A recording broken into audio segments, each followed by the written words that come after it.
সাত সমুদ্র ১৩ নদী পার করে আজ প্রায় ৩-৪ মাস পর যাচ্ছি বড়মাদের বাড়িতে। আর বৃষ্টিতে আমাদের অবস্থা, আমাদের সব জায়গায় জল জমে গেছে। তো বড়মার সঙ্গে যখনই দেখা হয় বলে যাস না কেন আমাদের বাড়িতে, একটু যাস, আগে যেতিস এখন যাস না কেন। তাই ভাবলাম, হঠাৎ মন হলো, চলে এলাম বড়মাদের বাড়িতে। যে বড়মা রান্না করছিল, ওরা কোথাও যাবে, একটা বাড়িতে থাকবে না, অনুষ্ঠানে যাবে, তাই রান্না বান্না করে সবকিছু রেডি করছিল। আর পুচকেটাও দেখতে দেখতে কত বড় হয়ে গেছে। 2 বছরের বার্থডে গেল ওর 2-3 দিন আগে। বার্থডেটা সে তো যেরকমভাবে করেনি, তাই আর আমাদেরকে কাউকে বলেনি, ওই নিজেরা নিজেরা করেছিল। আর এই যে দেখো, ওর বাবা আবার নতুন বাইক কিনেছে, শুধু বাইকটার উপরে উঠে বাইকটাকে চালাবে। আর আমার এই দাদার বাইক, জামা প্যান্ট এগুলোর প্রচুর শখ। একটা মানে যখন যেটা পছন্দ হয় ওটা চেঞ্জ করে ওটাই কিনে নেয়। এই যে নতুন আবার একটা কিনেছে। আর পুচকাটা দেখো কত বড় হয়ে গেছে। এই কদিন আগে হলো, মনে হলো হসপিটাল থেকে নিয়ে এলো ওর মা বাবা সবাই মিলে একসঙ্গে।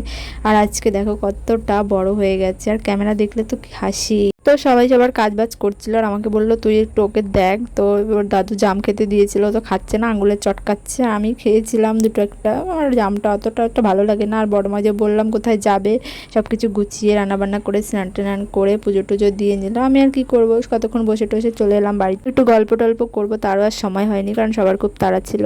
ভিডিও কেমন লাগলো কমেন্টে জানিও। দেখা হচ্ছে নেক্সট ভিডিওতে। Tata bye.